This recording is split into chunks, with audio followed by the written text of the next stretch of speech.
서울의 심장부 넥서스타워 최상층에 위치한 신라 다이너스티 홀은 그야말로 부와 권력의 정점을 보여주는 듯했. 수천 송이의 백합과 난초가 공중 정원처럼 매달려 있었.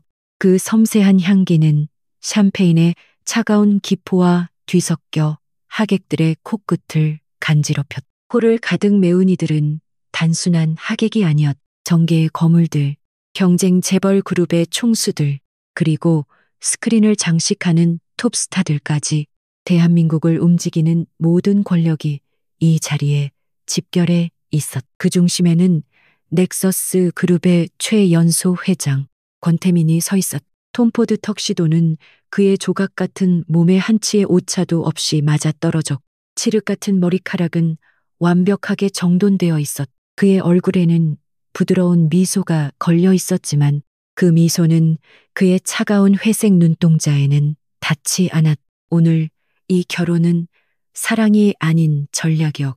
그는 이 거대한 비즈니스 합병의 마지막 단계를 수행하는 중이었. 그의 옆에선 신부는 한유라, 명성그룹 한 회장의 고명딸이었. 그녀는 수억 원을 호가하는 다이아몬드 티아레 아래에서 인형처럼 완벽한 미모를 뽐냈. 그녀의 웨딩드레스는 파리에서 공수해온 명품으로 수천 개의 진주가 밝혀 은은한 빛을 발했. 그녀 역시 권태민을 사랑해서 이 자리에 선 것이 아니었. 그녀는 넥서스의 안주인이라는 타이틀과 그에 따르는 막대한 영향력을 원했. 주례사의 목소리가 장엄하게 울려 퍼졌. 신랑 권태민 군은 신부 한유라 양을 아내로 맞이하여 기쁠 때나 슬플 때나 부유할 때나 가난할 때나 판에 밝힌 문구들이었지만 그 무게는 남달랐. 두 재벌 가문의 결합을 공표하는 이 순간 수백 대의 카메라 플래시가 쉴 새 없이 터지며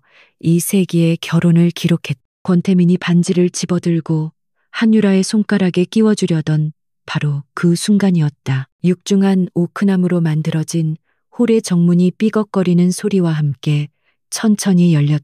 모든 하객들의 시선이 일제히 그곳으로 향했. 음악이 멎었. 샴페인 잔을 부딪히던 소리도 속삭이던 대화도 모두 사라졌.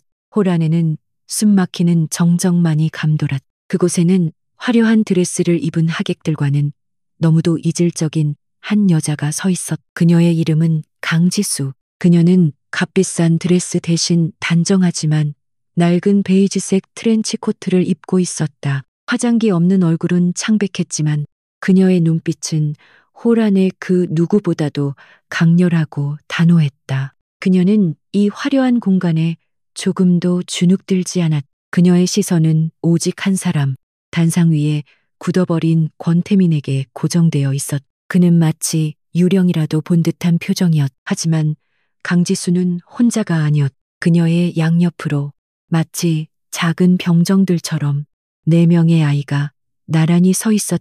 아이들은 모두 똑같은 네이비색 코트를 입고 있었고 그 작은 얼굴들은 놀라울 정도로 침착했다. 가장 충격적인 사실은 그 4개의 얼굴이 모두 하나의 금형에서 찍어낸 듯 똑같다는 것이었다. 그리고 그 얼굴은 단상 위에 신랑 권태민을 어린 시절로 되돌려 놓은 듯 정확하게 닮아 있었다. 한유라의 완벽했던 미소가 처음으로 일그러졌. 그녀는 권태민의 팔을 붙잡으며 날카롭게 속삭였다. 누구야? 저 여자, 저 애들은 또 뭐고 장난치는 거지. 지금 그녀의 목소리에는 당혹감과 분노가 서려 있었. 권태민은 대답할 수 없었. 그의 머릿속은 하얗게 비어버렸. 5년 전 그가 매몰차게 버렸던 기억의 편린들이 파도처럼 밀려왔. 강지수는 천천히 버진 로드를 걸어오기 시작했다. 그녀의 또각거리는 구두 소리가 대리석 바닥에 울려 퍼지며 홀 전체의 정적을 갈랐. 아이들은 엄마의 코트 자락을 작은 손으로 꼭 쥔 채 조금도 뒤처지지 않고 그녀를 따랐. 그들의 등장은 마치 잘 짜인 연극의 가장 극적인 순간처럼 모든 것을 멈춰 세웠. 하객석이 술렁이기 시작했. 처음의 충격에서 벗어난 사람들이 저마다 옆 사람과 속삭였. 맙소사, 저 여자 누구지 애들이 넷이야. 그것도 쌍둥이도 아니고. 네, 쌍둥이. 근데 저 얼굴 권태민 회장이랑 똑같이 생겼잖아. 설마. 그들의 목소리는 점차 커져 홀은 웅성거림으로 가득 찼. 권태민의 부모가 앉아있던 귀빈석에서는 작은 비명이 터져 나왔다. 권 회장의 어머니는 손수건으로 입을 막았고 그의 아버지는 당장이라도 쓰러질 듯 얼굴이 붉게 달아올랐. 이 결혼을 성사시키기 위해 얼마나 많은 노력을 기울였던가. 이 모든 것이 저 미천한 여자 하나 때문에 무너질 위기에 처한 것이다. 강지수는 단상 앞 10m 지점에서 멈춰섰. 그녀는 더 이상 권태민을 보지 않았다. 대신 그녀는 하객들을 천천히 둘러보았. 그들의 경멸, 어린 시선, 호기심 가득한 눈초리, 그리고 당혹감을 정면으로 마주했. 그녀는 두렵지 않았. 지난 5년간 지옥 같은 시간을 홀로 견뎌온 그녀에게 이 정도의 시선은 아무것도 아니었. 마침내 보안 요원들이 정신을 차리고 움직이기 시작했다. 그들은 이 불청객을 끌어내기 위해 강지수에게 다가갔. 하지만 그들이 그녀의 팔을 잡으려던 순간 강지수가 입을 열었. 그녀의 목소리는 크지 않았지만 주례사를 위해 켜져 있던 마이크가 그녀의 목소리를 증폭시켜 홀 전체에 쩌렁쩌렁 울리게 했다. 멈춰요. 내 몸에 손대지 말아요. 보안 요원들이 우뚝 멈춰섰다. 그들은 본능적으로 단상 위의 권태민을 쳐다보았. 권태민은 여전히 아무 말도 하지 못했. 그의 완벽했던 가면은 산산조각났. 그 아래에는 당혹감과 억누를 수 없는 분노가 들끓고 있었. 그는 이 상황을 어떻게 수습해야 할지 몰랐. 5년 전 흔적도 없이 사라지라고 돈을 던져주었을 때 그녀는 분명히 모든 것을 포기했었다. 강지수는 다시 권태민을 바라보았다. 그녀의 눈에는 더 이상 그에 대한 미련이나 사랑이 남아있지 않았. 오직 차가운 경멸과 강철 같은 의지만이 번뜩였. 오랜만이네요. 권태민 씨. 아니, 넥서스 그룹 권태민 회장님. 그녀의 목소리는 얼음장처럼 차가웠. 그녀는 천천히 자기 옆에 선 네 아이들을 가리켰다. 그리고 당신이 한 번도 본 적 없는 당신 아이들이에요. 그 말이 터져 나오는 순간 홀 안의 모든 카메라 플래시가 일제히 터졌. 수백, 수천의 불빛이 권태민과 한유라 그리고 강지수와 4명의 아이들을 동시에 비췄. 대한민국 역사상 가장 화려했던 세기의 결혼식은 가장 충격적인 스캔들의 현장으로 변모하고 있었. 아이들은 눈이 부신 듯 잠시 눈을 찡그렸지만 울음을 터뜨리지는 않았. 한유라는 더 이상 참지 못하고 비명을 질렀. 당장 저 여자 끌어내. 저 미친 여자가 지금 무슨 소리를 하는 거야. 경호원들. 뭐해요. 그녀의 목소리는 히스테릭하게 갈라졌. 하지만 이미 늦었. 기자들은 이 엄청난 특종을 놓칠세라 미친 듯이 셔터를 눌러댔. 재벌 총수 권태민. 결혼식 날 나타난 내 쌍둥이와 전처. 내일 아침 모든 신문의 일면을 장식할 헤드라인이 정해지는 순간이었다. 권태민은 마침내 입을 열었. 그의 목소리는 분노로 낮게 깔려 있었. 강지수, 네가 감히 여길 어디라고. 당장 이 아이들 데리고 꺼져. 그는 애써 침착함을 유지하려 했지만 미세하게 떨리는 턱은 그의 동요를 감추지 못했다. 그는 그녀가 이토록 대담하게 자신의 가장 중요한 순간을 망가뜨릴 것이라고는 상상도 못했. 강지수는 그의 협박에 코웃음쳤. 꺼지라고 5년 전에도 당신은 나에게 똑같이 말했지. 돈 몇 푼 쥐어주면서 내 인생에서 사라지라고. 하지만 권태민 씨, 당신이 버린 건 나 하나가 아니었어. 그녀는 아이들의 머리를 부드럽게 쓰다듬었. 아이들은 엄마의 손길에 안심한 듯 여전히 권태민을 빤히 쳐다보고 있었다. 이 아이들은 당신의 핏줄이야. 넥서스 그룹의 유일한 후계자들이지. 강지수의 선언은 폭탄과도 같았. 한유라의 아버지가 자리에서 벌떡 일어섰다. 그의 얼굴은 분노로 시뻘겋게 달아올랐다. 권서방, 이게 대체 무슨 해괴망측한 소린가? 저 여자가 하는 말 사실인가? 그의 고함이 호를 울렸. 권태민은 이제 선택의 기로에 섰. 이 자리에서 모든 것을 인정하고 몰락할 것인가?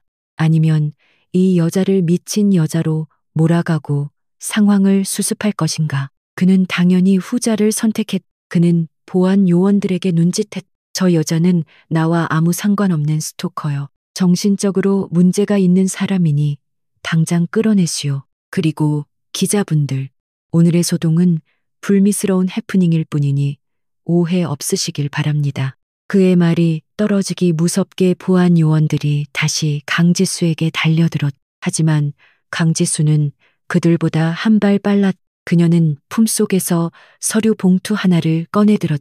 날 스토커라고, 정신병자라고 그녀는 서류를 높이 치켜들었다.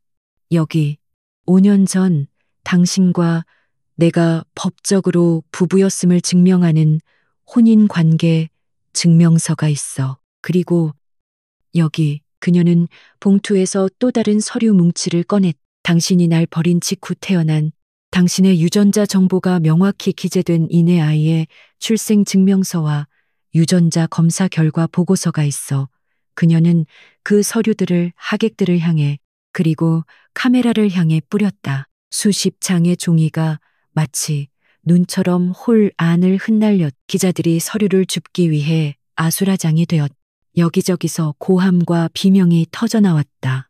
권태민은 이성을 잃었. 저걸 빼앗아 당장 그는 단상에서 뛰어내려와 직접 강지수에게 달려들려 했. 하지만 그 순간 4명의 아이들이 동시에 그를 막아서듯 팔을 벌렸. 내 쌍의 똑같은 눈동자가 그를 원망스럽게 올려다보고 있었다. 아이들의 그 눈빛 앞에서 대한민국을 쥐락펴락하던 냉혈한 CEO 권태민은 처음으로 발을 헛디디고 말았다. 그는 비틀거렸고 그 순간은 모든 카메라에 정확하게 포착되었. 강지수는 그런 그를 차갑게 내려다보며 마지막 일격을 가했. 당신의 완벽한 결혼식을 망치러 온 게 아니야. 권태민, 나는 내 아이들의 아버지를 찾으러 온 거야. 홀 안은 아수라장이 되었. 권태민의 고함과 한유라의 비명, 그리고 기자들의 셔터 소리가 뒤엉켜 귀를 먹먹하게 만들었다. 권태민은 순간의 충격에서 벗어나려 애썼. 그는 이성을 되찾 이 상황을 통제해야 했. 그는 대한민국 최고의 위기관리 전문가들을 고용하고 있었. 그 자신이 바로 그 위기관리의 화신이었. 그는 보안 요원들을 향해 턱짓하며 낳고 위협적인 목소리를 냈. 뭐 하는 거야? 저 여자는 내 결혼식을 망치러 온 스토커요. 당장 끌어내. 저 아이들도 같이. 그의 목소리는 분노로 떨렸지만 그 이면에는 명백한 공포가 자리하고 있었다. 그는 자신의 완벽한 계획이 저 보잘것없는 여자 하나 때문에 무너지는 것을 용납할 수 없었다. 보안 요원들이 다시 강지수에게 달려들었. 하지만 이번에는 기자들이 그들을 가로막았다. 이것은 단순한 해프닝이 아니었. 대한민국 재벌 역사를 뒤흔들 특종이었. 기자들은 몸싸움을 불사하며 강지수와 아이들을 보호했. 한유라는 치욕으로 얼굴이 붉어졌. 그녀의 완벽한 결혼식, 그녀의 완벽한 미래가 저 천박한 여자와 정체불명의 아이들 때문에 망가졌다. 그녀는 권태민의 팔을 부러질 듯 세게 주며 귓가에 속삭였. 권태민 씨, 이게 당신이 말한 깨끗한 과거야. 저 여자를 당장 치우지 못하면 우리 결혼뿐만 아니라 넥서스와 명성그룹의 합병도 끝이야. 그녀의 목소리는 얼음처럼 차가웠. 그 협박은 진심이었. 권태민은 입술을 깨물었. 그는 한유라와 그녀의 아버지를 흘끗 보았. 그들의 눈에는 노골적인 경멸과 분노가 서려 있었. 그는 이 결혼을 놓칠 수 없었다. 이 결혼은 넥서스 그룹이 반도체 시장을 넘어 바이오 산업까지 장악하기 위한 핵심 전략이었. 그는 강지수를 바라보며 평생 처음으로 누군가를 죽이고 싶다는 충동을 느꼈. 그는 애써 침착한 목소리를 가장하며 하객들을 향해 말했. 여러분, 잠시 소란이 있었습니다. 저 여자는 제 전처가 맞습니다. 호란이 다시 한번 술렁였. 인정했다. 그가 인정했다. 한유라의 눈이 경악으로 커졌다. 권태민이 그녀의 손을 안심시키려는 듯 잡았지만 그녀는 그 손을 뿌리쳤. 권태민은 아랑곳하지 않고 말을 이었다. 하지만 5년 전 우리는 합의하에 이혼했습니다. 저 여자는 그때 이미 막대한 위자료를 받고 모든 것을 포기했습니다. 그런데 이제 와서 그것도 제 결혼식에 나타나 아이들을 내세우며 돈을 요구하는 것입니다. 전형적인 협박이죠. 그의 말은 논리 정연했. 일부 하객들은 고개를 끄덕이기 시작했다. 재벌가에서 흔히 있는 일이었. 돈을 노린 추악한 스캔들. 권태민은 이 프레임을 이용해 강지수를 돈에 미친 전처로 만들 작정이었다. 저 아이들이 제 아이들인지도 불확실합니다. 만약 제 아이가 맞다 해도 저는 법적, 도의적 책임을 다할 것입니다. 하지만 그건 조용히 법정에서 가릴 일이지. 이렇게 신성한 결혼식을 망칠 이유는 되지 않습니다. 보안팀, 당장 저 여성을 퇴장시키고 기자분들께는 공식 보도자료를 배포하겠습니다. 권태민의 완벽한 시나리오였. 그는 강지수를 정신병자 스토커에서 탐욕스러운 전처로 격화시켰. 자신은 책임감 있는 재벌 총수의 모습을 연기했다. 이제 강지수가 할 수 있는 것은 없어 보였. 하지만 강지수는 그가 아는 5년 전의 순진한 여자가 아니었. 그녀는 그가 만든 지옥에서 살아남은 생존자였. 그녀는 그의 말을 조용히 듣고 있다가 그의 말이 끝나자 비웃음을 터뜨렸. 합의 이혼 위자료 강지수의 목소리가 다시 홀에 울려 퍼졌. 당신 정말 그렇게 기억하고 있군요. 그녀는 천천히 자신이 뿌렸던 서류 중 하나를 주워들었.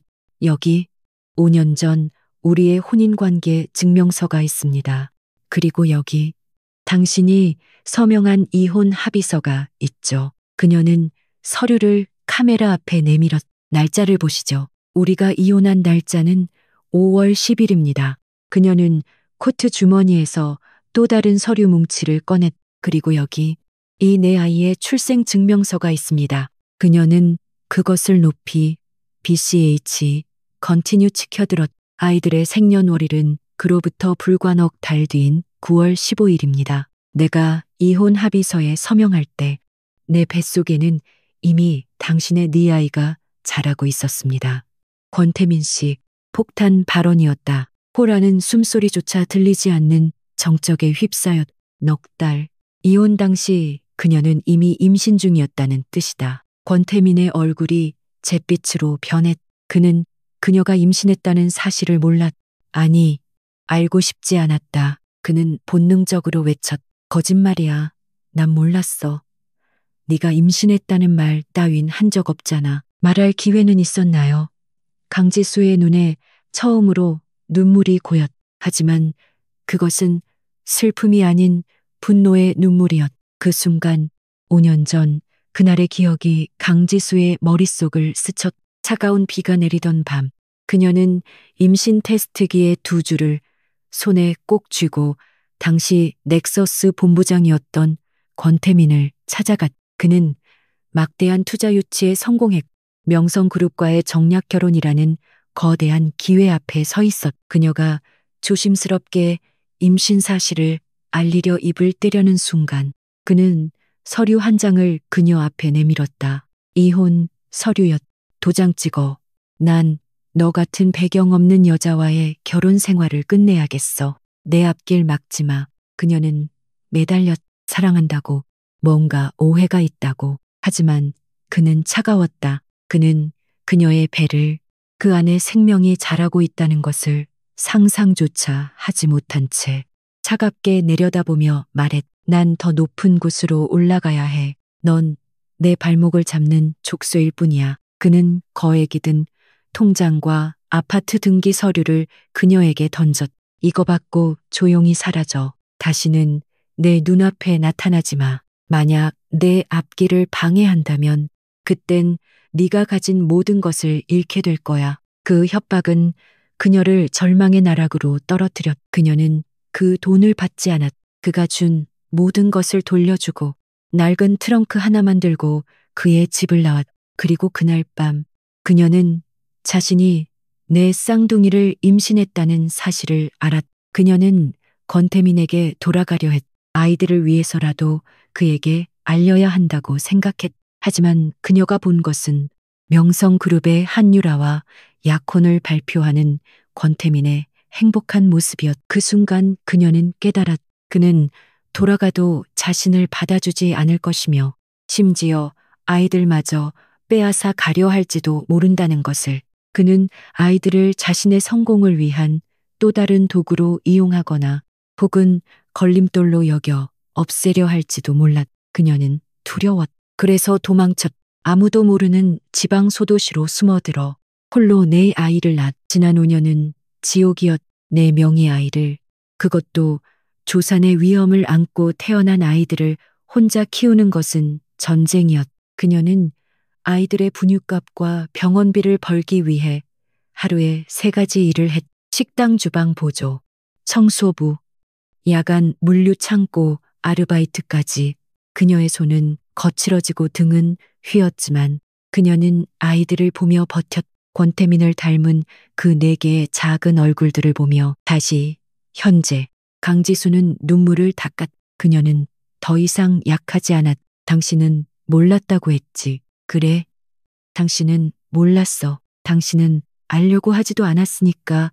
그녀가 권태민을 향해 소리쳤. 당신이 나에게 이혼 서류를 던진 그날, 난 당신에게 이 아이들의 존재를 말하려 했어. 하지만 당신은 내 말은 듣지도 않고 날 내쫓았지. 그리고 위자료 당신이 준 돈, 난 한 푼도 받지 않았어. 여기 그 증거도 있어. 그녀는 또 다른 서류를 꺼냈. 5년 전 그가 줬던 돈과 재산을 모두 반송 처리한 내역서였다. 난 지난 5년간 당신 없이, 당신의 돈 한 푼 없이 이 내 아이를 내 힘으로 키웠어. 내 피와 땀과 눈물로. 이제 여론은 완전히 뒤집혔. 권태민은 냉혈한 쓰레기가 되었. 강지수는 헌신적인 어머니가 되었. 기자들은 권태민을 향해 비난 섞인 질문을 퍼부었. 임신한 아내를 버린 겁니까? 네. 쌍둥이의 존재를 정말 몰랐습니까? 명성그룹과의 결혼을 위해 조강지철을 내쫓은 겁니까? 권태민은 아무 말도 할 수 없었. 그의 모든 변명은 강지수가 내민 구체적인 증거들 앞에서 산산조각났. 그가 그토록 경멸했.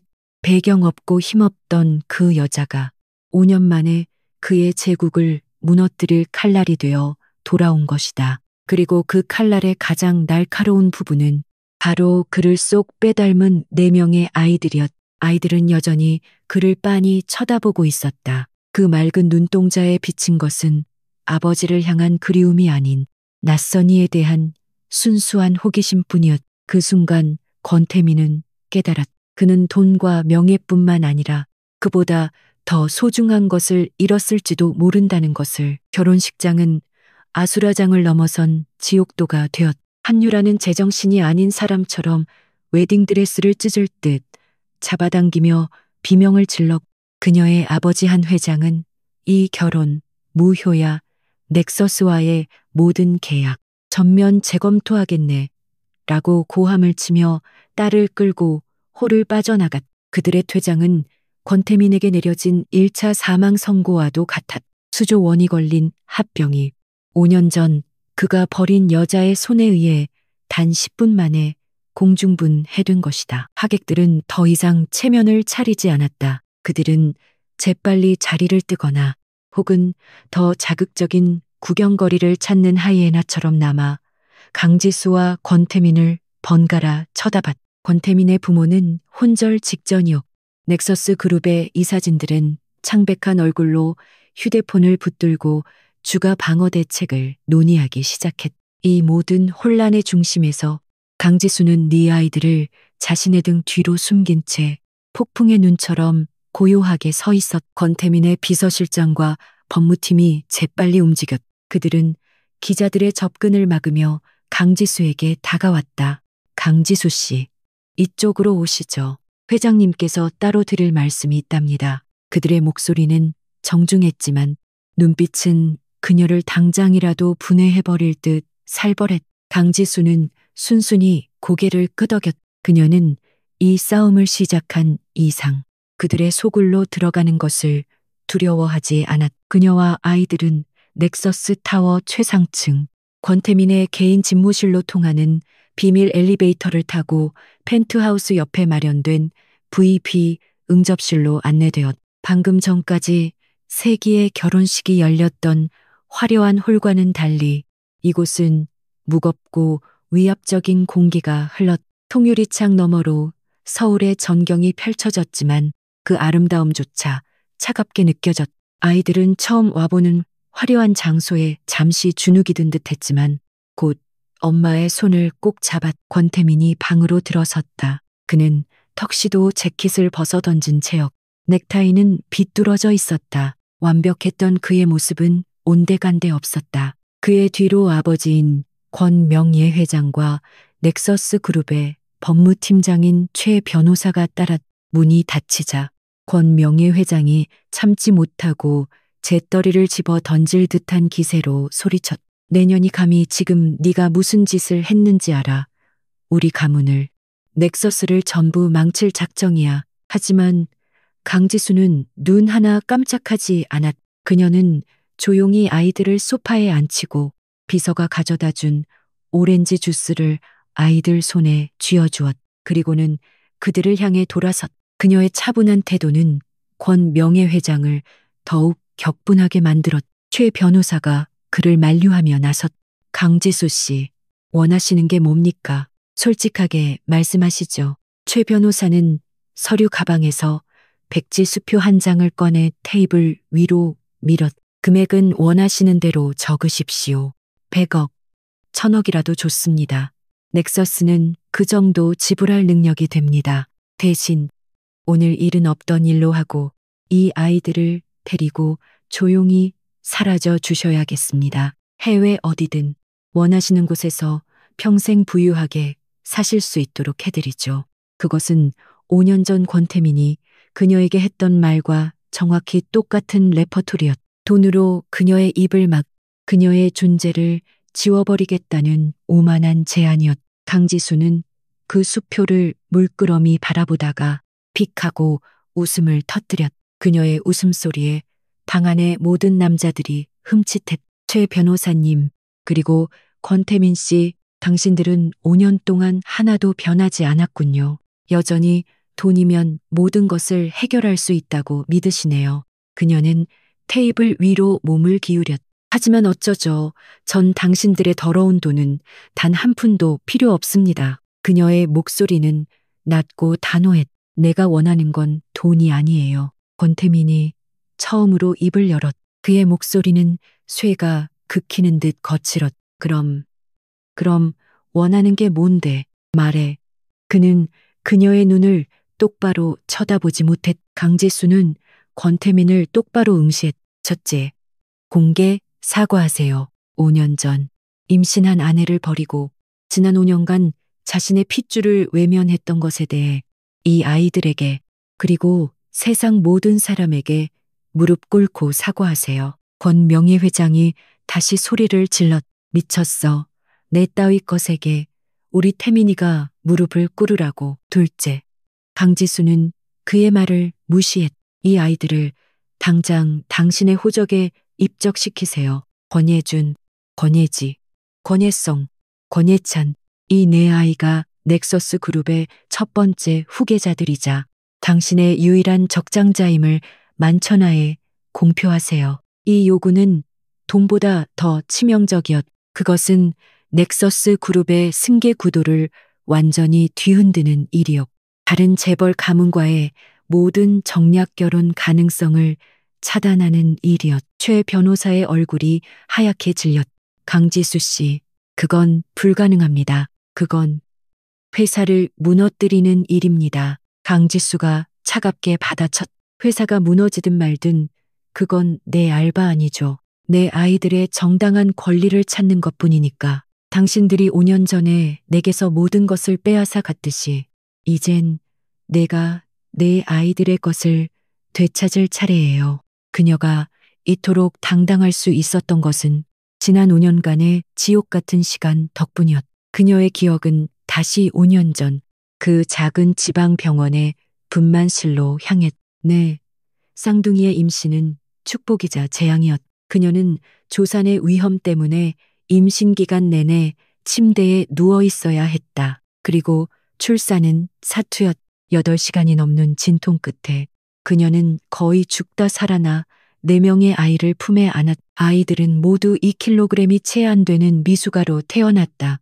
인큐베이터 안에서 작은 생명줄에 의지한 아이들을 보며 그녀는 매일 밤 울었다. 병원비는 눈덩이처럼 불어났다.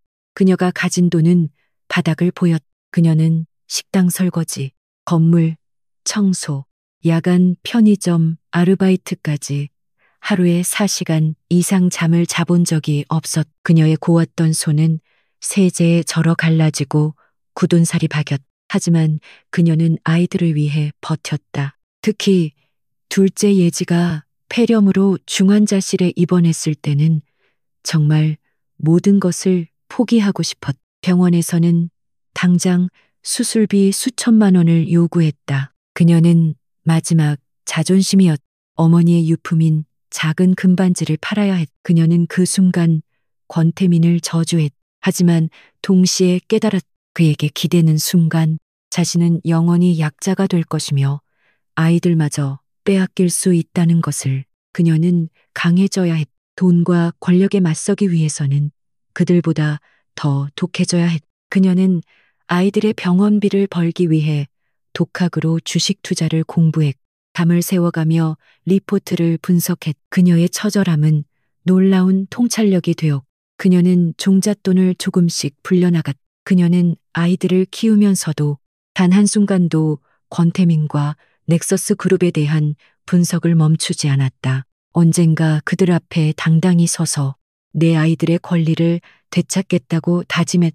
5년의 시간은 그녀를 순진한 여자에서 그 어떤 것에도 흔들리지 않는 강철 같은 전사로 만들었. 다시 현재 강지수는 권 명예회장의 분노 어린 시선을 피하지 않고 정면으로 마주했. 당신들의 그 오만한 얼굴을 보니 내 요구가 지나치다고 생각하는 모양이군요. 그녀는 핸드백에서 작은 USB 하나를 꺼내 테이블 위에 던졌. 하지만 어쩌죠.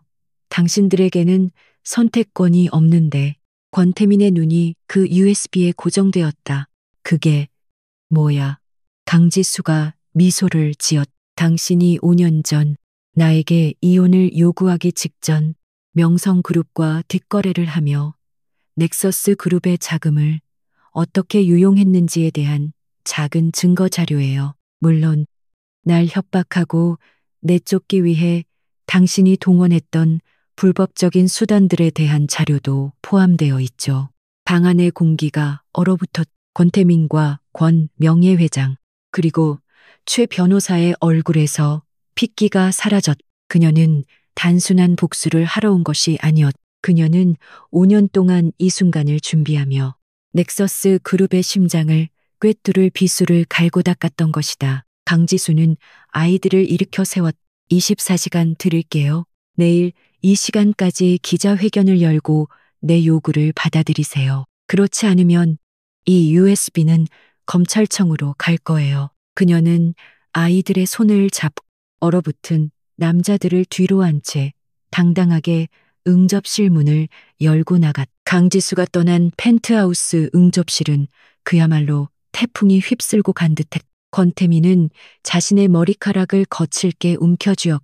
권 명예회장은 혈압이 오른 듯 소파에 쓰러져 거친 숨을 몰아쉬었. 최 변호사는 땀으로 젖은 손수건으로 연신 이마를 닦아냈. 회장님, 저 여자가 보통이 아닙니다. 5년 동안 칼을 갈았습니다. 저 USB에 뭐가 들었는지. 권태민의 눈이 번뜩였. 그깟 협박에 넘어갈 것 같아 그는 비서실장을 호출했. 당장 홍보팀과 법무팀, 전원 비상 소집해 그리고 언론사에 자료 뿌려 저 여자 강지수가 5년 전 위자료 명목으로 수백억을 뜯어내고도 모자라 회장 결혼식에 맞춰 아이들을 데리고 나타난 파렴치한 꽃뱀이라고. 그는 이성을 잃은 것이 아니었. 궁지에 몰린 맹수처럼 가장 잔인한 반격에 이빨을 드러낸 것이었다. 그는 강지수가 제시한 24시간을 기다릴 생각이 없었다. 그 전에 여론을 뒤집어 그녀를 사회적으로 매장시킬 작정이었. 아이들, 그 아이들이 내 아이인지도 불확실하다고 해. 유전자 검사, 우리가 원하는 방식으로, 우리가 원하는 결과가 나올 때까지 비공개로 진행해야 한다고 주장해. 명령은 즉각 실행되었. 넥서스 그룹의 막대한 자본력이 언론을 향해 쏟아부어졌. 불과 1시간 만에 인터넷 포털 사이트와 타블로이드 신문들은 강지수에 대한 악의적인 기사들로 도배되기 시작했. 충격. 넥서스 회장 전처 수백억 위자료 받고도 내 쌍둥이 내세워 추가 금품 요구. 강지수 5년 전 사치스러운 생활과 남성 편력, 아이들 친부 논란, 재벌가 스토커에 소름 끼치는 집착, 5년간의 계획적 범죄. 기사들은 교묘하게 사실을 왜곡하고 확인되지 않은 루머들을 기정사실처럼 퍼뜨렸. 강지수는 순식간에 숭고한 어머니에서 돈에 미친 희대의 사기꾼으로 전락했. 넥서스 그룹은 여론 조작 전문팀을 동원해 그녀를 향한 인신공격성 댓글을 유도했. 대중의 분노는 순식간에 강지수를 향했다. 강지수는 이 모든 상황을 서울 외곽의 허름한 비즈니스 호텔방에서 지켜보고 있었. 내 아이들은 오랜 외출에 지쳐 침대에서 잠들어 있었. 그녀는 TV 화면 속에서 자신을 매도하는 앵커의 얼굴을 무표정하게 바라보았. 그녀의 곁을 지키던 그녀의 유일한 조력자인 국선 변호사 출신의 젊은 박 변호사가 안절부절 못하며 말했. 강지수 씨, 이대로는 안 됩니다. 저들이 당신을 완전히 매장시키려 하고 있어요. 당장 반박 기자회견이라도. 강지수는 천천히 고개를 돌려 그를 바라보았. 그녀의 눈은 놀라울 정도로 차분했. 박 변호사님, 저들이 저렇게 발악하는 건 그만큼 절박하다는 뜻이에요. 권태민은 내가 이 정도에서 물러설 거라고 생각했겠죠. 하지만 그는 틀렸어요. 그녀는 자신의 낡은 휴대폰을 들었. 권태민이 예상하지 못한 게 하나 있거든요. 그녀는 저장된 번호 하나를 눌렀. 신호음이 2번 울리고 긴장된 남자의 목소리가 들려왔. 지수 씨. 아니, 강지수 씨. 뉴스 봤습니다. 괜찮으십니까? 목소리의 주인은 김민석 과장이었. 그는 5년 전 권태민의 비서실에서 일했던 인물로 권태민이 강지수를 내쫓는 불법적인 과정을 모두 지켜본 증인이었다. 당시 김민석 과장은 권태민의 부당한 지시 강지수의 뒤를 캐고 그녀의 가족을 협박하라는 늘 거부했다가 억울하게 해고당했다. 갈 곳 없던 그에게 작은 식당을 차릴 수 있도록 익명으로 도움을 준 것이 바로 강지수였. 그녀는 권태민에게 받은 유일한 것. 이혼 전 생활비로 모아둔 적금을 깨서 그를 도왔. 김민석은 그 은혜를 잊지 않았고 지난 5년간 넥서스 내부에 남아있는 동료들을 통해 조용히 권태민의 비리를 수집해왔다. 강지수가 말했. 김 과장님, 때가 됐어요. 제가 드렸던 자료. 이제 세상에 공개할 시간이에요. 하지만 검찰이 아니라 가장 신뢰할 수 있는 탐사, 보도팀에게 넘겨주세요. 그녀는 권태민이 가장 두려워하는 것이 검찰 조사가 아니라 자신의 치부가 대중에게 낱낱이 드러나는 것임을 알았다. 그리고 한 가지 더 부탁드릴 게 있어요. 다음 날 아침 넥서스 그룹이 퍼뜨린 악의적인 여론이 정점을 찍고 있을 때 전혀 예상치 못한 2가지 사건이 터졌. 첫 번째는 강지수의 기자회견이었다. 그녀는 박 변호사 한 명만 대동한 채 작은 회견장에 섰. 그녀는 초췌했지만 단호했. 저는 어제 넥서스 측이 뿌린 저에 대한 모든 허위 사실에 대해 법적 대응을 할 것입니다. 수많은 카메라 앞에서 그녀는 차분하게 말을 이었다. 하지만 그 전에 저들이 제기한 가장 핵심적인 의혹에 대해 답하겠습니다. 바로 아이들의 친자 확인 문제입니다. 그녀는 숨을 깊게 들이마셨. 저는 권태민 회장 측이 지정하는 병원이 아닌 대중과 언론이 신뢰할 수 있는 제3의 독립적인 국립의료기관에서 모든 언론이 지켜보는 앞에서 공개적으로 유전자 검사를 받을 것을 제안합니다. 그녀의 제안은 강력한 한수였. 비공개 검사를 원했던 권태민 측과는 달리 모든 것을 투명하게 공개하겠다는 그녀의 당당한 태도는 대중의 의심을 순식간에 뒤집었. 저는 숨길 것이 없습니다. 하지만 권태민 회장님, 당신도 그럴 자신이 있으십니까? 그녀는 카메라를 향해 그리고 권태민을 향해 정면으로 질문을 던졌. 그리고 두 번째 사건이 터졌. 강지수의 기자회견이 끝나기 무섭게 대한민국에서 가장 신뢰받는 탐사보도 프로그램 진실의 눈에서 긴급 속보를 터뜨렸다. 단독 넥서스 그룹 권태민 회장 5년 전 이혼 직전 수천억대 자산은닉 정황 포착.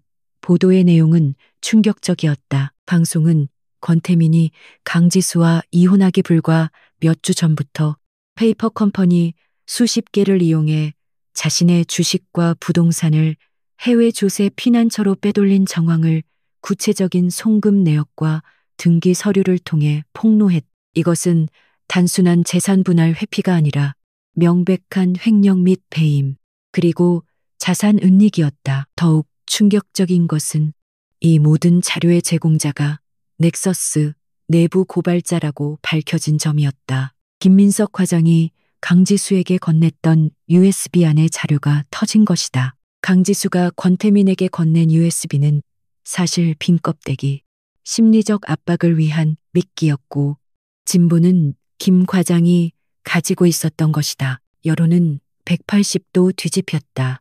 강지수를 향했던 비난은 순식간에 권태민에게로 향했다. 임신한 아내를 내쫓, 아이들 목까지 빼돌리려 한 파렴치한 꽃뱀은 강지수가 아니라 권태민이었네. 주식시장은 즉각 반응했. 넥서스 그룹의 주가는 개장과 동시에 하한가를 기록하며 폭락하기 시작했. 권태민은 강지수를 잡으려다 자신의 발등을 찍고 만 셈이었. 권태민의 제국은 문자 그대로 하룻밤 사이에 무너지고 있었. 진실의 눈보도 이후 넥서스 그룹의 주가는 이틀 연속 하한가를 기록했.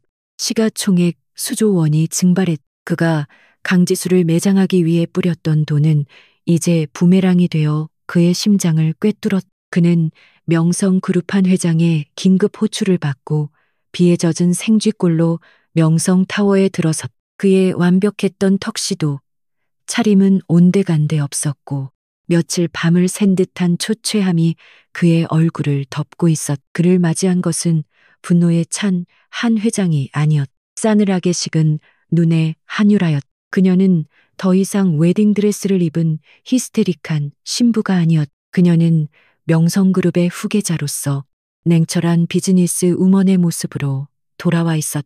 그녀의 책상 위에는 넥서스 그룹의 재무제표와 강지수의 신상 정보가 나란히 놓여 있었.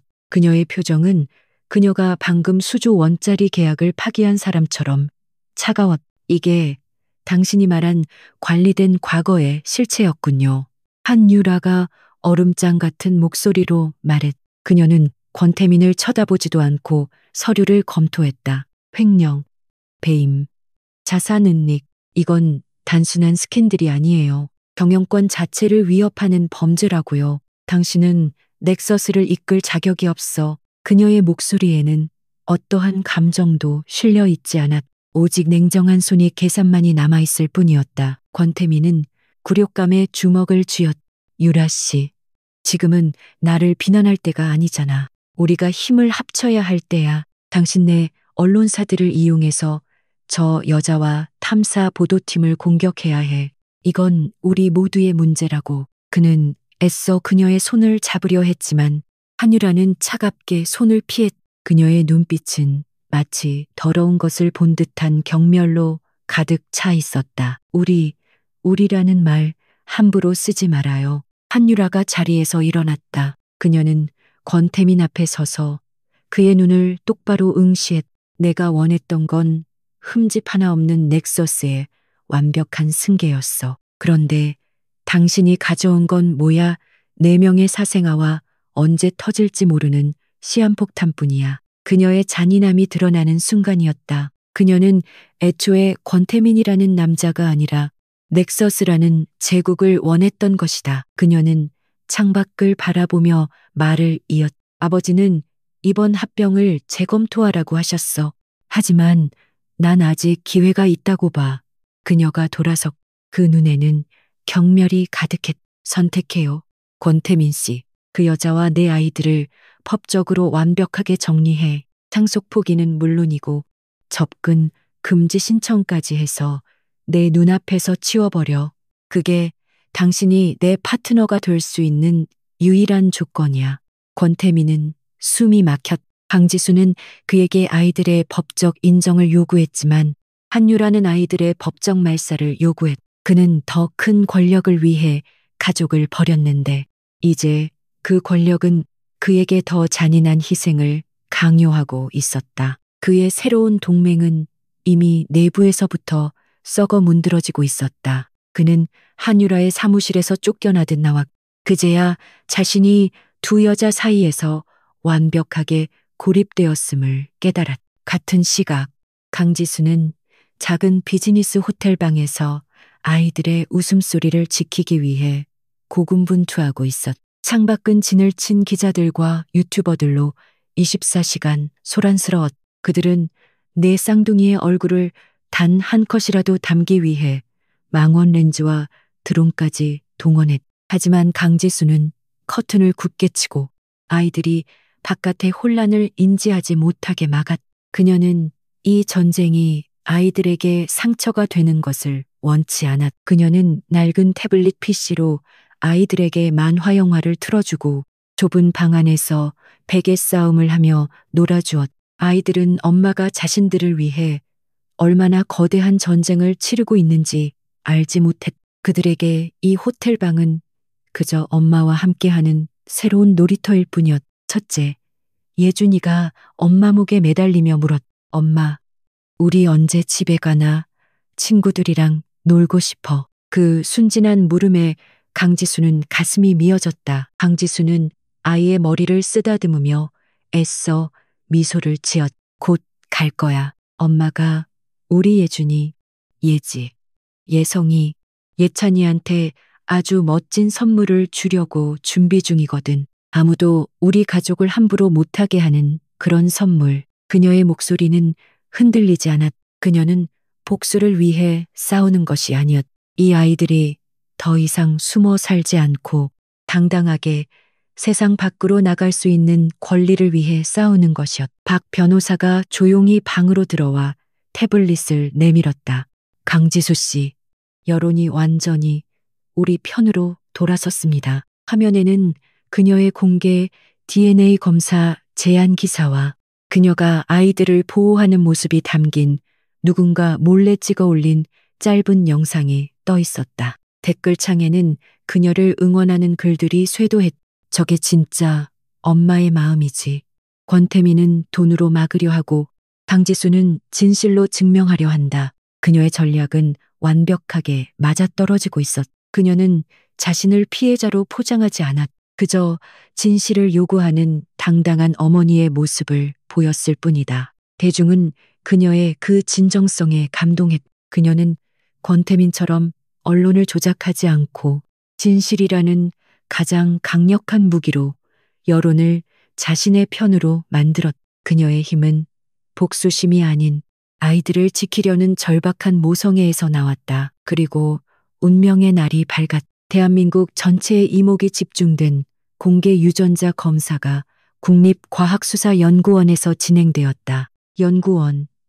아픈 수백 명의 내외신 기자들로 인산인해를 이루었. 먼저 도착한 것은 강지수와 내 아이들이었. 그녀는 아이들의 얼굴을 가리려 애쓰지 않았. 오히려 내 아이에게 똑같은 옷을 입히고 당당하게 그들의 손을 잡고 카메라 앞에 섰. 아이들은 수많은 플래시에 놀란 듯했지만 엄마의 손을 꼭 잡고 울지 않았다. 그 네 개의 얼굴이 카메라에 잡히는 순간 현장에 있던 모든 사람들은 숨을 죽였. 권태민의 어린 시절 사진과 소름 끼칠 정도로 똑같았기 때문이다. 그것은 이미 유전자 검사 이전에 나온 시각적인 증거였. 대중은 이미 마음속으로 결론을 내린 상태였. 잠시 후 권태민이 법무팀과 경호원들에게 둘러싸여 모습을 드러냈. 그의 얼굴은 굳어 있었고 폭락한 주가와 한유라의 배신으로 이틀 밤을 샌 탓에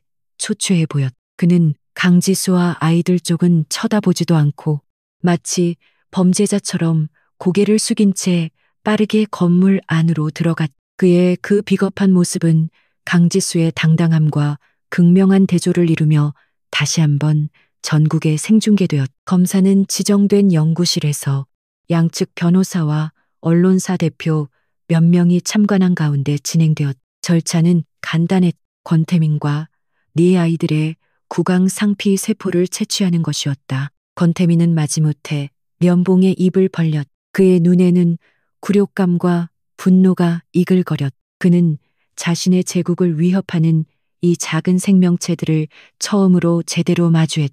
아이들의 눈망울은 그저 호기심으로 빛나고 있었다. 아이들은 주사를 맞는 것이 아닌지 겁을 먹었지만 강지수가 부드럽게 달랬다. 괜찮아.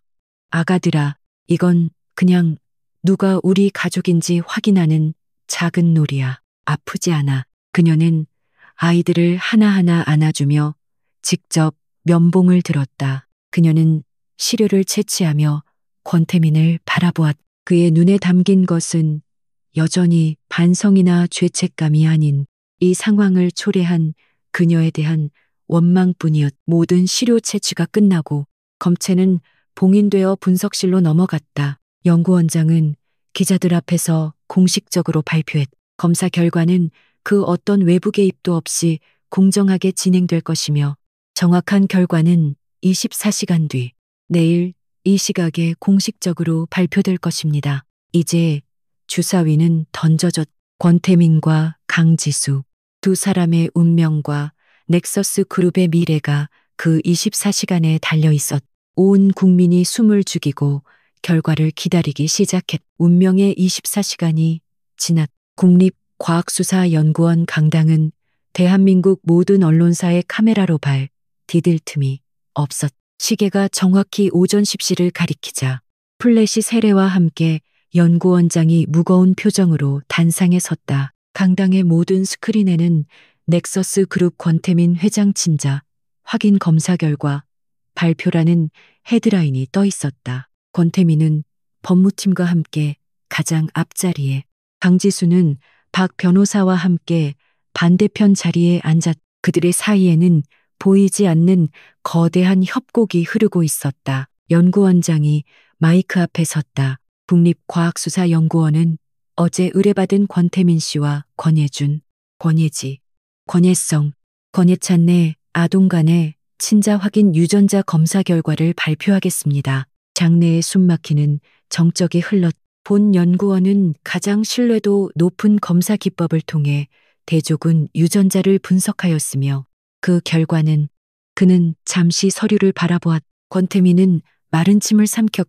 강지수는 두 눈을 감았. 권태민 씨는 네 아동 모두와 부권 확률 9,999% 이상으로 친자 관계가 성립함을 확인하였습니다. 그 발표가 끝나는 순간 강당은 폭발했. 수백 대의 카메라 플래시가 권태민을 향해 동시에 터졌. 그의 얼굴은 잿빛으로 변했. 99, 99%.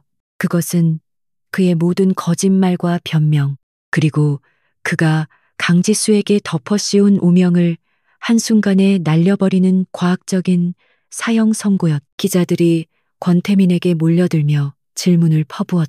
회장님 아이들이 친자로 밝혀졌습니다. 그동안 왜 속이셨습니까? 임신한 아내를 버린 것을 인정하십니까? 한유라 씨와의 결혼은 어떻게 되는 겁니까? 권태민은 경호원들에게 둘러싸여 아무 말도 하지 못했다. 그의 완벽했던 포커페이스는 무너져 눈동자는 공포와 분노로 흔들리고 있었다. 반면 강지수는 조용히 눈을 떴다. 그녀는 울지 않았. 승리의 미소를 짓지도 않았. 그저 5년 동안 가슴을 짓누르던 거대한 바위가 내려가는 듯한 깊은 안도의 한숨을 내쉬었을 뿐이다. 그녀는 아이들의 법적 권리를 되찾았다. 그것으로 충분했. 박 변호사가 그녀의 손을 잡으며 작게 속삭였. 해냈습니다. 강지수 씨, 우리가 이겼어요. 하지만 진짜 폭풍은 이제부터였다. 기자들이 DNA 결과에 대한 특보를 내보내기 위해 정신없이 움직이던 바로 그 순간이었다. 강당 전면의 대형 스크린 중 하나가 갑자기 다른 화면으로 바뀌었. 긴급 속보 검찰. 넥서스 그룹 본사 압수수색. 권태민 회장. 수천억대 횡령 및 배임 혐의. 그 헤드라인은 DNA 결과보다 더 강력한 폭탄이었. 모든 것이 정지된 듯했. DNA 스캔들로 몰려든 기자들은 자신들의 눈을 의심했. 강지수가 김민석 과장을 통해 터뜨린 진짜 비수가 마침내 권태민의 심장을 꿰뚫은 것이다. 검찰은 DNA 결과 발표라는 권태민이 여론의 가장 큰 주목을 받는 그 시각에 맞춰 전격적으로 움직였. 이것은 강지수가 계획한 완벽한 시나리오의 마지막 장이었다. 보도는 구체적이었. 5년 전 강지수와의 이혼 과정에서 재산을 은닉하기 위해 사용했던 페이퍼 컴퍼니의 실체, 해외 조세, 피난처로 빼돌린 자금의 흐름, 그리고 그 과정에서 넥서스 그룹의 공금을 유용한 정황까지 진실의 눈이 제기했던 의혹이 검찰의 공식 수사로 확인되는 순간이었다. 이제 이것은 단순한 가십이 아닌 거대 재벌 총수의 구속 여부가 걸린 심각한 범죄 사건이 되었. 권태민의 휴대폰이 미친 듯이 울리기 시작했. 최 변호사가 창백해진 얼굴로 전화를 받았. 뭐라고 본사에. 검사들이 들이닥쳤다고 그의 목소리는 절망으로 갈라졌. 권태민은 그제야 자신이 강지수의 덫에 완벽하게 걸렸다는 것을 깨달았. 그녀는 DNA를 미끼로 자신을 세상의 심판대에 세웠. 동시에 법의 심판대에 세울 칼날을 준비했던 것이다. 같은 시각 넥서스 타워의 이사회 의장실은 전쟁터였. 긴급 소집된 이사진들은 패닉 상태였. 주가가 휴지 조각이 되고 있습니다. 이대로는 그룹 전체가 무너집니다. 권태민 회장 한 사람 때문에 넥서스 전체가 침몰할 순 없습니다. 그들은 수십 년간 권씨 일가에 충성했지만 지금은 자신들의 생존이 걸린 문제였. 이사회 의장이 무겁게 입을 열었. 즉시 권태민 회장의 모든 직무를 정지하고 경영권 배제를 위한 긴급 주주총회 소집을 준비하시오. 그룹을 살리기 위해선 회장을 도려내야 합니다. 그것은 사실상의 축출 선언이었. 5년 전 그가 강지수를 매몰차게 도려냈듯이 이제 그가 그룹으로부터 도려내질 차례가 된 것이다. 권태민에게 마지막 비수가 날아든 것은 명성 그룹으로부터였. 그는 아직도 강당에서 기자들에게 둘러싸인 채 빠져나가지 못하고 있었. 그때 모든 방송국의 속보 알림이 동시에 울렸. 공식 발표 명성그룹, 넥서스 그룹과의 모든 합병 계약, 전면 파기 선언, 한유라 씨, 권태민 회장과의 파혼 공식 발표. 한유라와 한 회장은 가장 빠르고 잔인한 방식으로 권태민의 손을 놓아버렸. 그들은 심지어 권태민에게 연락조차 하지 않았. 언론을 통해 그의 사망 선고를 통보한 것이다. 명성그룹 측은 권태민 회장의 도덕성과 불법적인 경영 행태에 깊은 유감을 표하며 명성그룹 역시 그의 기만에 속은 피해자라는 입장을 밝혔. DNA 99% 확인. 검찰의 압수수색. 이사회의 직무 정지, 그리고 약혼녀의 파혼 통보, 이 모든 것이 단 1시간 만에 일어났. 권태민은 기자들 한가운데서 텅 빈 눈으로 허공을 응시했. 그가 5년 동안 쌓아 올린 모든 것, 그가 강지수를 버리면서까지 얻으려 했던 모든 것이 신기루처럼 사라졌. 그는 그제야 깨달았다. 자신이 얕잡아 봤던 그 연약한 여자가 자신을 무너뜨리기 위해 얼마나 치밀하고 잔인하게 준비했는지를. 그는 완벽하게 패배했다. 국립과학수사연구원의 강당은 권태민에게는 사형 집행장이었다.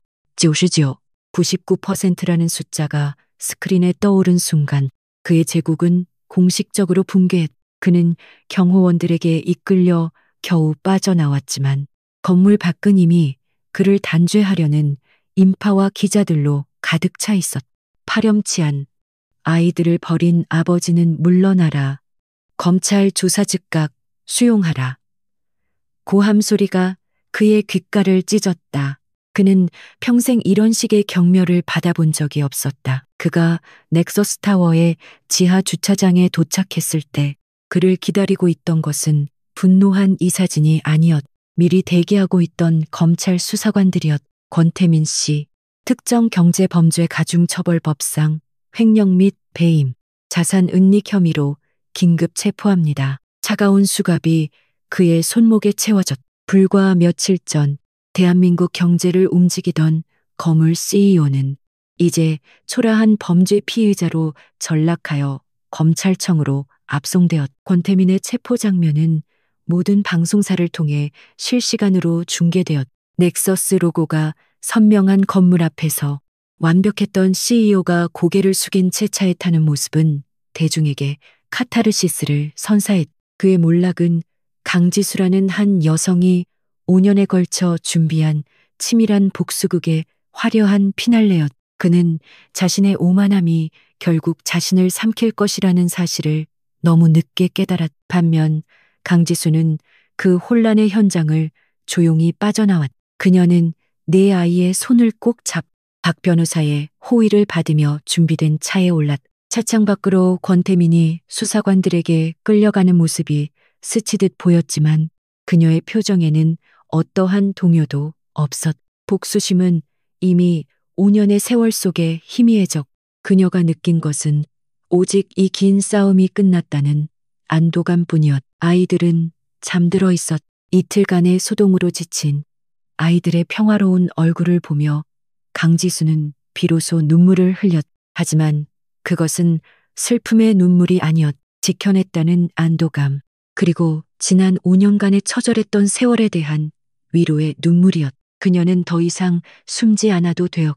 아이들 역시 더 이상 존재를 부정당하지 않아도 되었. 그녀의 전쟁은 끝났. 권태민의 구속수사는 일사천리로 진행되었다. 강지수와 김민석 과장이 제공한 자료는 너무나 명백하고 구체적이어서 권태민이 빠져나갈 구멍은 없었다. 검찰은 그의 페이퍼 컴퍼니와 해외 계좌를 추적하며 수천억 원대의 비자금을 추가로 발견했. 언론은 연일 넥서스 게이트를 터뜨려 정관계 로비 의혹까지 불거지며 사태는 걷잡을 수 없이 커졌다. 넥서스 그룹은 창사 이래 최대의 위기를 맞았다. 주가는 연일 폭락했.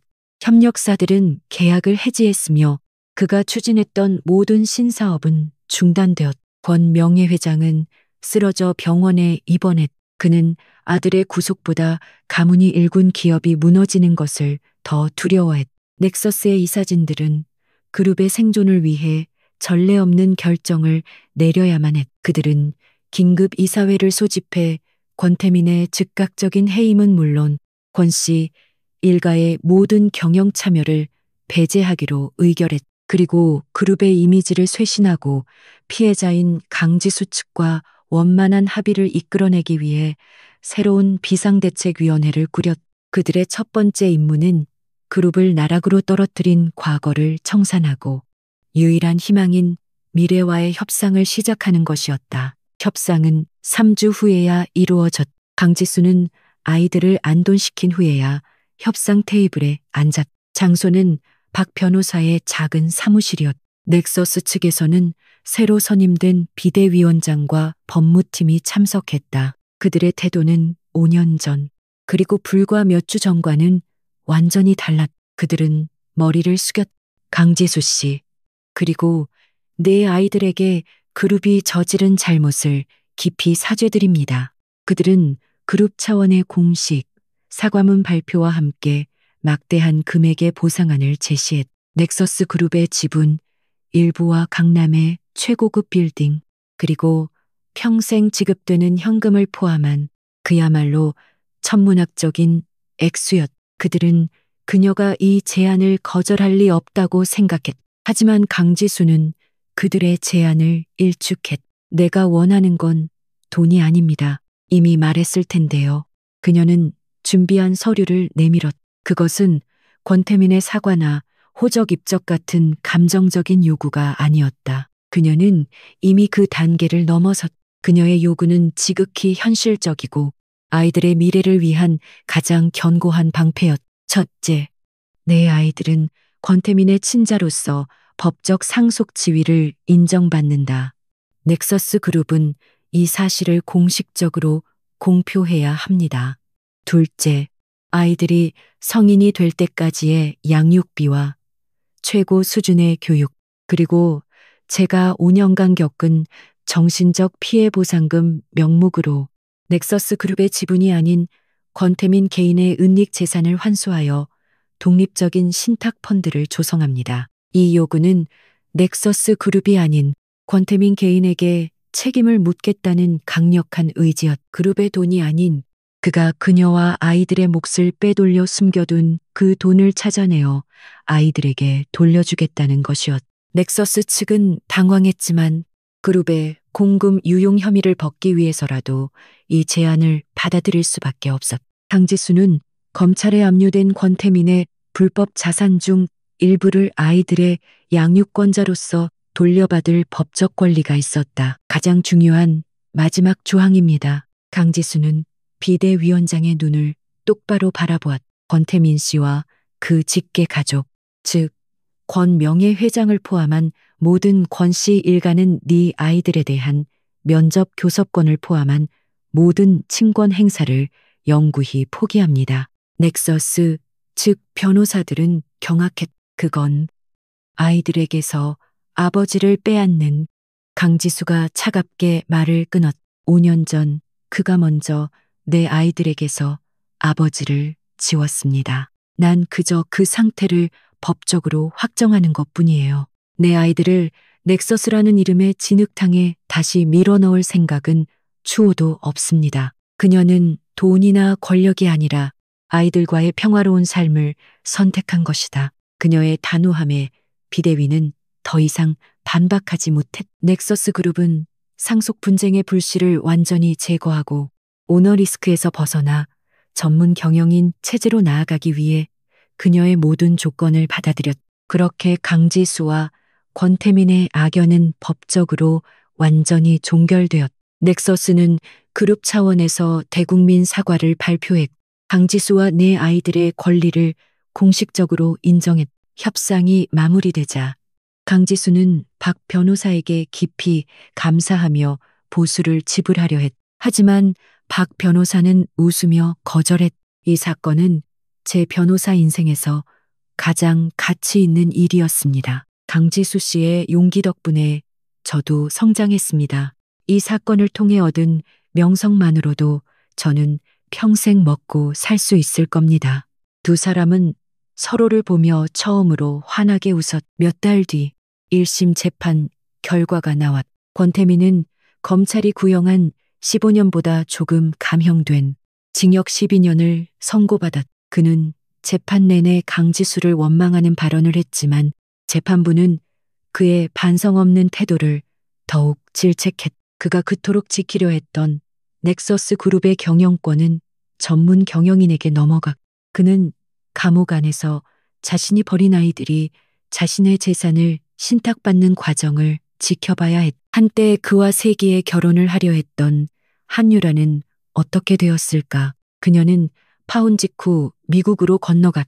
명성그룹은 넥서스와의 합병 무산으로 인한 손실을 만회하기 위해 다른 바이오 기업과의 합병을 추진했다. 그녀는 그곳의 CEO와 새로운 약혼을 발표했다. 그녀에게 권태민은 그저 실패한 비즈니스 파트너, 그 이상도 이하도 아니었다. 그녀는 철저히 자신과 가문의 이익을 위해 움직였다. 차가운 교도소, 독방, 권태민은 모든 것을 잃은 채 회색 죄수복을 입고 있었다. 면회 시간, 그의 노쇠한 아버지가 아닌 넥서스의 새 법무팀장이 찾아왔다. 그는 강지수와의 최종 합의 서류의 마지막 서명을 받으러 온 것이었다. 권태민은 친권 포기 항목에서 눈을 떼지 못했다. 그는 펜을 집어 던졌다. 내가 왜 그 여자 뜻대로 모든 걸 해줘야 하지? 팀장은 차갑게 말했다. 서명하지 않으시면 그룹은 회장님의 남은 재산마저 모두 환수 조치할 것입니다. 그리고 항소심에서도 불리하게 작용할 겁니다.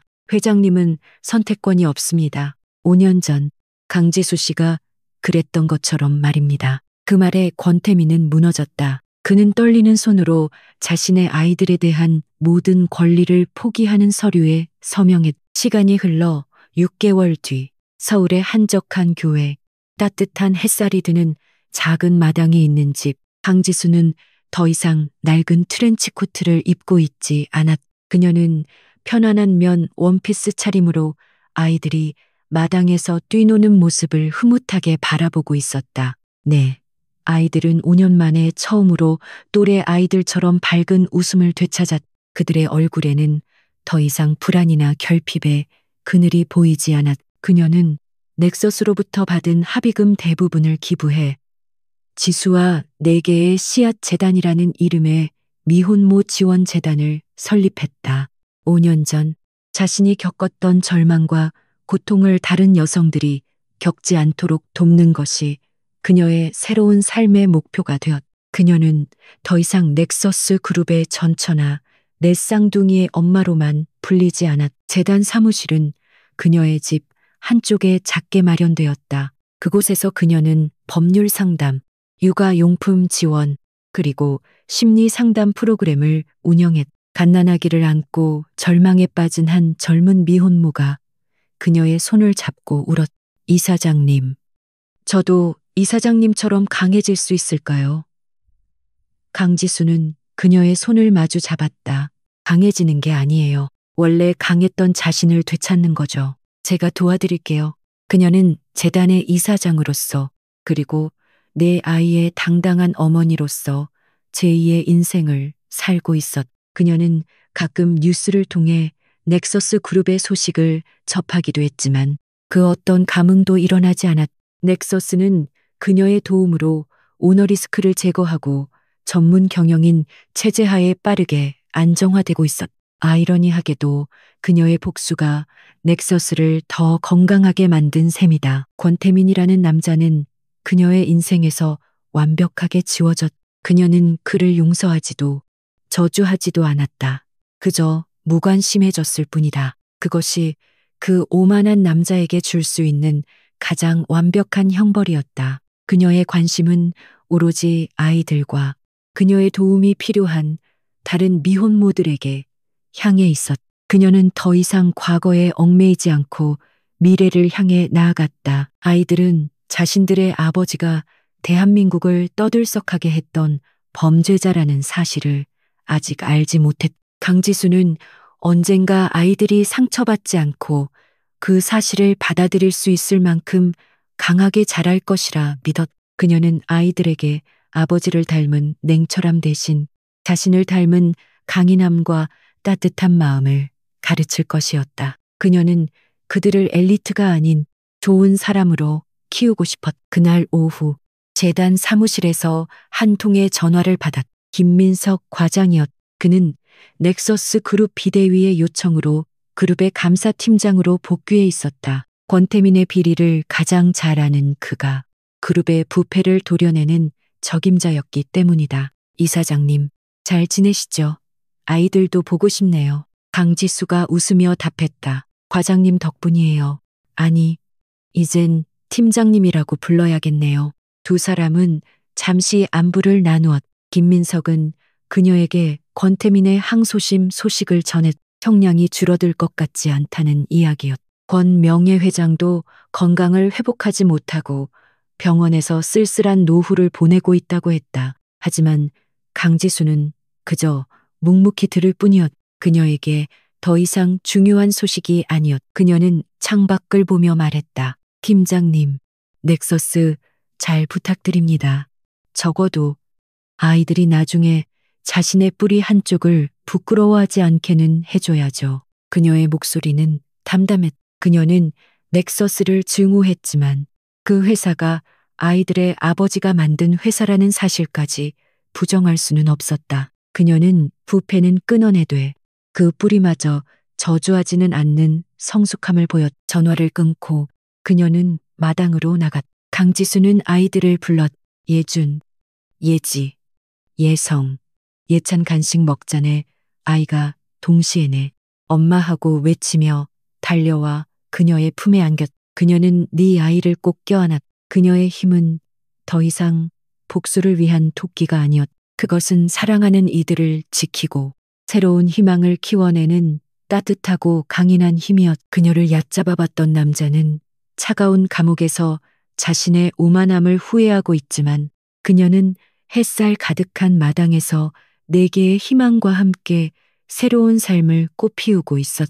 5년의 지옥 끝에서 강지수는 마침내 자신과 아이들을 위한 진정한 정의와 평화를 쟁취했. 그녀의 이야기는 이제 막 새로운 장을 시작하고 있었.